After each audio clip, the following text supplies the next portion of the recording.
اعوذ باللہ من الشیطان الرجیم بسم اللہ الرحمن الرحیم انا انزلناه في ليلة القدر وما ادراك ما ليلة القدر ليلة القدر خير من 1000 شهر تنزل الملائكة والروح فيها بإذن ربهم من كل أمر سلام هي حتى مطلع الفجر بسم اللہ الرحمن الرحیم نحمده ونصلی علی رسولہ الکریم انا انزلناه فی لیلۃ القدر وما ادراک ما لیلۃ القدر۔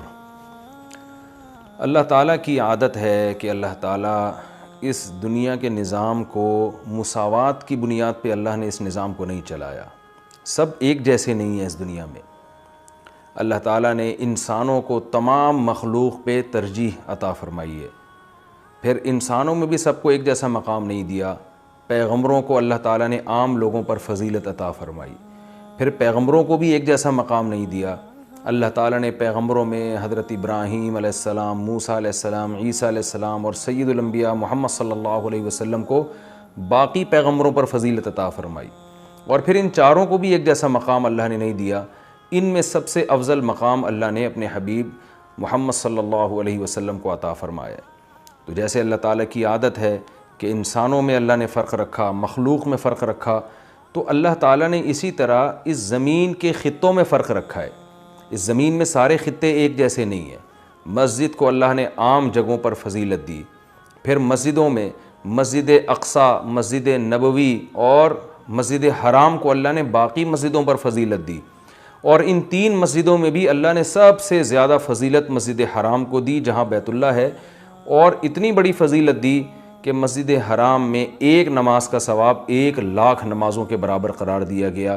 اور علماء کہتے ہیں صرف نماز ہی نہیں ہے بلکہ ایک نیکی کا ثواب اللہ نے مسجد حرام میں 1,00,000 نیکیوں کے برابر رکھا ہے۔ تو اسی طرح اللہ تعالیٰ نے جو اوقات ہیں، وقت ہیں، ان کو بھی ایک جیسا نہیں رکھا۔ اللہ تعالیٰ نے ہفتے کے دنوں میں جمعے کے دن کو ان بقیہ 6 دنوں پر اللہ نے فضیلت عطا فرمائی ہے۔ پھر اللہ نے مہینوں میں تمام مہینوں پر رمضان المبارک کو فضیلت عطا فرمائی ہے۔ آپ رمضان میں جب کوئی نیکی کرتے ہیں تو پورے سال کی نیکی ایک طرف اور رمضان کی نیکی ایک طرف، کئی گنا اجر اس کا بڑھ جاتا ہے۔ تو اسی طرح سے اللہ رب العزت نے پورے رمضان کو بھی ایک جیسا نہیں رکھا، بلکہ اللہ نے رمضان کے آخری عشرے کو پچھلے 2 عشروں پہ اللہ نے فضیلت دی ہے کہ رمضان کے آخری عشرے میں عبادت کا ثواب بقیہ 2 عشروں سے زیادہ ہے۔ یہی وجہ ہے کہ آپ صلی اللہ علیہ وسلم رمضان کے آخری عشرے میں شد میزرہ، امی عائشہ رضی اللہ تعالیٰ عنہ فرماتی ہیں تہبند کس لیا کرتے تھے۔ یہ کنایہ ہے عبادت سے کہ بالکل پوری رات آپ صلی اللہ علیہ وسلم عبادت کیا کرتے تھے۔ اور کمال کی بات یہ ہے کہ رمضان کے آخری عشرے کی جو 10 راتیں ہیں یا 9 راتیں ہیں، ان میں بھی پھر اللہ نے 9 کو برابر نہیں قرار دیا، بلکہ ان میں ایک رات ایسی اللہ نے بنائی جو پورے رمضان کی تمام راتوں سے افضل اور پورے سال کی تمام راتوں سے افضل، اور اس کا نام بھی اللہ نے خود متعین کیا کہ اس کا نام ہے لیلۃ القدر۔ قدر کا مطلب مرتبے والی، قدر و منزلت والی، اونچے مقام والی رات۔ تو یہ اللہ کی عادت ہے کہ جیسے آپ دیکھتے ہیں کہ مختلف قسم کی کمپنیاں مختلف پیکیجز نکالتی ہیں اپنی پروڈکٹ کو سیل کرنے کے لیے، لوگوں کو فائدہ پہنچانے کے لیے، خود پیسے کمانے کے لیے۔ اللہ کو ہماری ضرورت نہیں ہے ہماری عبادت کی۔ اللہ کو اس بات کی ضرورت نہیں ہے کہ ہم اس کی عبادت کریں تو اس کو کوئی فائدہ ہوگا، لیکن اللہ ہمیں فائدہ پہنچانے کے لیے، ہمیں عبادت کی طرف لانے کے لیے، ہماری تربیت کے لیے کہ یہ کسی طرح کسی بہانے آ جائیں۔ جیسے دیکھیں مارکیٹوں میں سیل لگتی ہے نا، چیزیں سستی ہو جاتی ہیں، کمپنی کا تو اس میں اپنا مفاد ہوتا ہے، تو غریب سے غریب آدمی بھی اس سیل کی وجہ سے سستے میں وہ چیزیں خریدنا شروع کر دیتے ہیں۔ تو اللہ تعالیٰ کا تو کوئی مفاد نہیں ہے ہم سے، لیکن اللہ ہمیں فائدہ پہنچانے کے لیے مختلف قسم کے پیکیج دیتے ہیں کہ آؤ رمضان کا ایک پیکیج ہے جس میں گناہ گاروں کو توبہ کی توفیق ملتی ہے۔ پورے سال کچھ نہیں کیا تو کچھ رمضان میں کر لو، پورے سال مسجد میں عبادت کی توفیق نہیں ملی تو چلو عمرہ کی آج تمہیں توفیق ملی، مسجد حرام میں عبادت کر لو، یہاں تو میں 1 پر 1,00,000 تمہیں دوں گا۔ تو یہ جو اللہ کی طرف سے پیکیج ہمیں ملتے ہیں، یہ اللہ کے فائدے کے لیے نہیں، ہمارے فائدے کے لیے، کہ ہم جیسے نالائق شاید ثواب کا سن کے کہ بھئی ایک نیکی کا ثواب بہت زیادہ بڑھا چڑھا کر دیا جا رہا ہے، تو جیسے مارکیٹوں میں غریب آدمی بھی وہ اس جو ہے پیکج کی وجہ سے خریداری کے لیے پہنچ جاتا ہے، تو اسی طرح جو بھی آخرت کی لالچ رکھنے والے لوگ ہیں، اگرچہ وہ گناہگار ہیں لیکن اس پیکج سے فائدہ اٹھانے کا اللہ ان کو موقع دیتا ہے۔ پورے سال کچھ نہیں کیا تو اب آؤ، میری طرف سے سیل لگی ہوئی ہے، میری طرف سے ایک ایک نیکی پہ لاکھوں نیکیاں دی جا رہی ہیں، آؤ میری طرف اور اس بہانے کچھ عبادت کر لو۔ تو عقل مند لوگ اللہ کی اس آفر سے فائدہ اٹھاتے ہیں، اللہ کی طرف سے پیش کردہ اس آفر سے اور اللہ کی اس رحمت سے فائدہ اٹھاتے ہیں۔ تو وہ رحمت کیا ہے؟ قرآن نے اس رحمت کو بیان کیا کہ یہ جو لیلۃ القدر کی رات ہے یہ اللہ کی طرف سے اتنا بہترین پیکج ہے کہ قرآن خود اس کا تذکرہ کرتا ہے، لیلۃ القدر خیر من الف شہر۔ فرمایا کہ اللہ کہہ رہا ہے کہ کسی نے 1000 مہینے عبادت کی، جو تقریباً 83 سال بنتے ہیں، تو 83 سال کی عبادت کا اجر ایک طرف اور اس ایک رات کی عبادت کا اجر ایک طرف۔ آپ بتائیے کتنا بہترین اللہ کی طرف سے یہ اللہ کی رحمت کا معاملہ ہے اور اللہ کی طرف سے یہ کتنا بہترین پیکج ہے۔ تو اتنا زیادہ اس میں ثواب، اور اللہ نے بتایا کہ یہ ایسی برکت والی رات ہے، 2 جگہ قرآن نے اس کا تذکرہ کیا، انا انزلناہ فی لیلۃ مبارکہ، کہ ہم نے اس رات میں قرآن کو نازل کیا اور یہ برکت والی رات ہے۔ ایک جگہ قرآن کہہ رہا ہے برکت والی رات، ایک جگہ قرآن کہہ رہا ہے قدر و منزلت والی رات، اور دونوں جگہ قرآن کہہ رہا ہے کہ ہم نے اس رات کی سلیکشن کی ہے قرآن کو نازل کرنے کے لیے۔ تو ایک فضیلت تو اس رات کی یہ ہے کہ اس میں عبادت کا اجر ہزاروں گنا بڑھ جاتا ہے۔ آپ 83 سال مسلسل عبادت کرتے رہیں اور اس ایک رات میں آپ عبادت کریں تو اللہ کی رحمت ہے کہ اس ایک رات کی عبادت کا ثواب 83 سال کی عبادت کے برابر ہو جائے گا۔ تو بہت ہی محرومی کی بات ہے کہ کوئی شخص اس رات کو سوتے میں گزار دے۔ اور علماء نے یہ بیان کیا ہے کہ جو بھی فضیلت والے دن یا فضیلت والی راتیں ہوتی ہیں ان میں جیسے عبادت کا ثواب بڑھ جاتا ہے، گناہ کا عذاب بھی اسی حساب سے کئی گنا بڑھ جاتا ہے۔ جیسے مسجد حرام کے بارے میں حدیث میں آتا ہے کہ ایک نماز 1,00,000 کے برابر، لیکن قرآن کیا کہتا ہے؟ وَمَن يُرِدْ فِيهِ بِإِلْحَادٍ بِظُلْمٍ نُذِقْهُ مِنْ عَذَابِ السَّعِيرِ۔ مسجد حرام میں ظلم اور گناہ کا کوئی بھی معصیت جو ہے، گناہ ہے، اس کا عذاب بھی کئی گنا بڑھ جاتا ہے۔ اس لیے علماء کہتے ہیں کہ مسجد حرام میں ایک جرم وہ 1,00,000 جرموں کے برابر ہے، مسجد حرام میں ایک چوری 1,00,000 چوریوں کے برابر ہے، مسجد حرام میں ایک جھوٹ 1,00,000 دفعہ جھوٹ بولنے کے برابر ہے۔ تو صرف نیکی کا ثواب نہیں بڑھتا، گناہ کا عذاب بھی بڑھ جاتا ہے۔ اسی طرح علماء کہتے ہیں کہ رمضان میں جیسے نیکی کا ثواب کئی گنا بڑھتا ہے، گناہ کا عذاب بھی کئی گنا بڑھتا ہے۔ جیسے مسجد میں نیکی کا ثواب بڑھ گیا، مسجد میں اگر آپ جرم کرتے ہیں، گناہ کرتے ہیں تو عذاب بھی بڑھے گا کہ اللہ کے گھر میں تم غلط کیسے کر رہے ہو۔ تو اسی طرح یاد رکھیے کہ لیلۃ القدر میں 3 قسم کے لوگ ہیں۔ ایک تو وہ لوگ جو عبادت کر کے اس رات کو قیمتی بناتے ہیں اور 83 سال کی عبادت اپنے کھاتے میں، اپنے اعمال نامے میں ڈال لیتے ہیں۔ ایک وہ لوگ ہیں جو محروم ہوتے ہیں، پوری رات سوتے رہتے ہیں، لیکن وہ بھی خوش قسمت ہیں کہ چلو عشاء کی نماز جماعت سے پڑھی، فجر کی جماعت سے پڑھی، کسی درجے میں ان کو بھی ثواب مل گیا، تراویح کی کچھ رکعتیں پڑھ لیں جتنی اللہ نے توفیق دی۔ یہ وہ لوگ ہیں جنہوں نے اس رات کو بہت حد تک ضائع کر دیا، لیکن خسارے والا کام انہوں نے نہیں کیا۔ خسارے والے وہ لوگ ہیں جو اس رات میں بھی گناہ نہیں چھوڑتے، ڈرامے دیکھ رہے ہیں، فلمیں دیکھ رہے ہیں، غیبتیں کر رہے ہیں اور عشاء کی نماز جماعت سے نہیں پڑھ رہے، گناہ کر رہے ہیں، فجر کی نماز جماعت سے نہیں پڑھ رہے، تو یہ بدبخت لوگ ہیں۔ تو خوب یاد رکھیے کہ لیلۃ القدر میں جیسے عبادت کا ثواب بڑھتا ہے ایسے ہی گناہ کا عذاب بھی کئی گنا زیادہ بڑھ جاتا ہے۔ اور یہی حکمت ہے، علماء بیان کرتے ہیں کہ رسول اللہ صلی اللہ علیہ وسلم نے ہمیں یقینی طور پر لیلۃ القدر کی رات متعین کر کے نہیں بتائی۔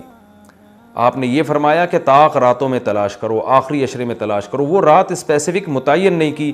اس میں یہی حکمت علماء بیان کرتے ہیں کہ اگر وہ رات متعین کر دی جاتی اور پھر اس میں اس رات میں کوئی پوری رات سو کے ضائع کرتا تو اللہ کی اس پر حجت تام ہو جاتی۔ اللہ کہتے تجھے تو پتہ تھا کہ آج لیلۃ القدر کی رات ہے، تو نے آج گناہ کیسے کیا، تو نے اس رات کو ضائع کیسے کیا، تو اور زیادہ عذاب آ سکتا تھا، ایسا نہ ہوتا کہ دنیا میں ہی عذاب آ جاتا۔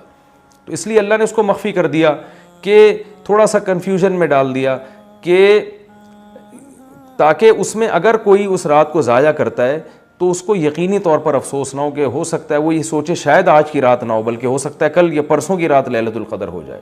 ایک حکمت تو علماء یہ بیان کرتے ہیں.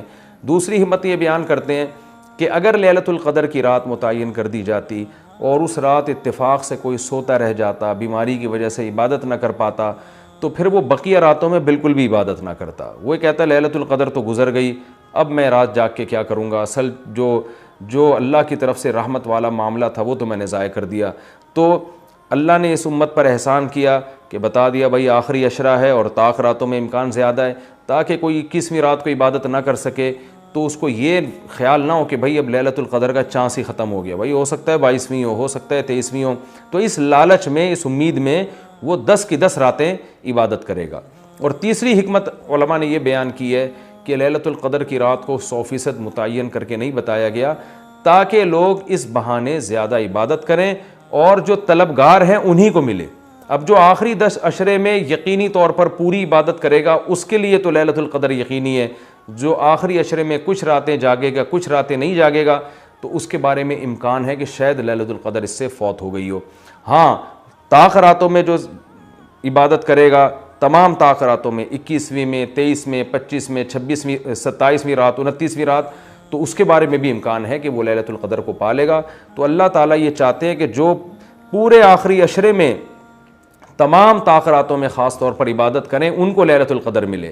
تو اگر اللہ رات متعین کر دیتے تو پھر تو ہر آدمی اس لیلۃ القدر میں جاگ لیتا, لیکن اللہ نے نظام ایسا بنایا کہ بھائی جو طلب کرے گا اور تمام راتیں جاگے گا اس کو تو یقینی طور پر لیلۃ القدر ملے گی, اور جو تمام راتوں میں عبادت کا اہتمام نہیں کرے گا تو اس کے لیے معاملہ مشکوک ہے, امکان ہے کہ مل جائے, امکان یہ بھی ہے کہ نہ ملے.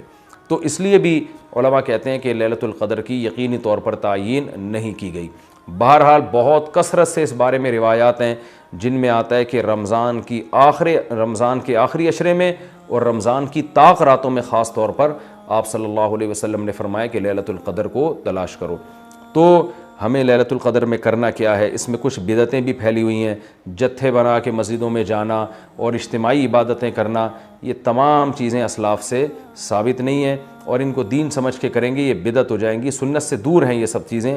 انفرادی عبادت ہونی چاہیے, نماز کا کوئی الگ سے مخصوص طریقہ ثابت نہیں ہے لیلۃ القدر کی رات میں. جو طریقے سے عام آپ نمازیں پڑھ رہے ہیں وہی اسی طریقے سے, یہ نہیں کہ پہلی رکعت میں یہ صورت دوسری میں یہ صورت, یہ تمام چیزیں لوگوں میں پھیلی ہوئی ہیں, یہ بدعت ہے, ان کا حقیقت سے سنت سے کوئی تعلق نہیں ہے.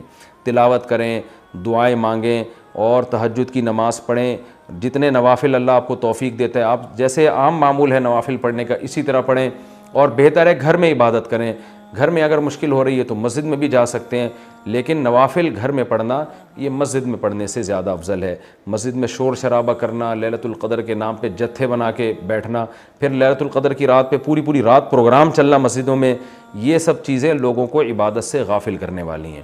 بیان بھی ہونے چاہیے مختصر, آدھا گھنٹہ ہو گیا 1 گھنٹہ ہو گیا, باقی وقت عبادت میں لگانا چاہیے.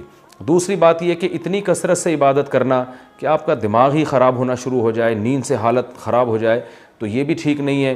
کچھ دیر آرام بھی کرنا چاہیے تاکہ جتنی عبادت ہو وہ طبیعت میں نشاط کے ساتھ اور فریشنس کے ساتھ ہو, آپ اس میں ٹینشن میں نہ آ رہے ہوں. اور ایک اہم بات یہ بھی ہے کہ اصل عبادت گناہ چھوڑنا ہے.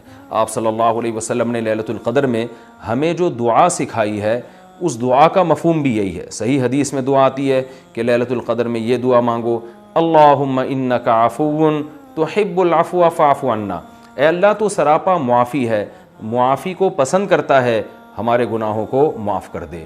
تو اس سے پتہ چلتا ہے کہ لیلۃ القدر میں نبی ہمیں یہ سکھا رہے ہیں, یہ سمجھا رہے ہیں کہ گناہوں سے توبہ کرنی ہے, معافی مانگنی ہے. ظاہر ہے جس جرم سے معافی مانگی جاتی ہے تو اسی بیس پہ مانگی جاتی ہے نا کہ آئندہ آپ چھوڑنے کا عہد کر رہے ہو. آپ نے کسی کا دل دکھایا, کسی کو ٹینشن دی, اب آپ اس سے سوری کر رہے ہیں, وہ کہتا ہے ٹھیک ہے آئندہ ٹینشن نہیں دینا. آپ کہتے ہیں دوں گا تو میں آئندہ بھی تمہیں ٹینشن, تو وہ کہے گا پھر یہ تو معافی نہیں, یہ تو معافی کے نام پہ مذاق ہو گیا بھائی.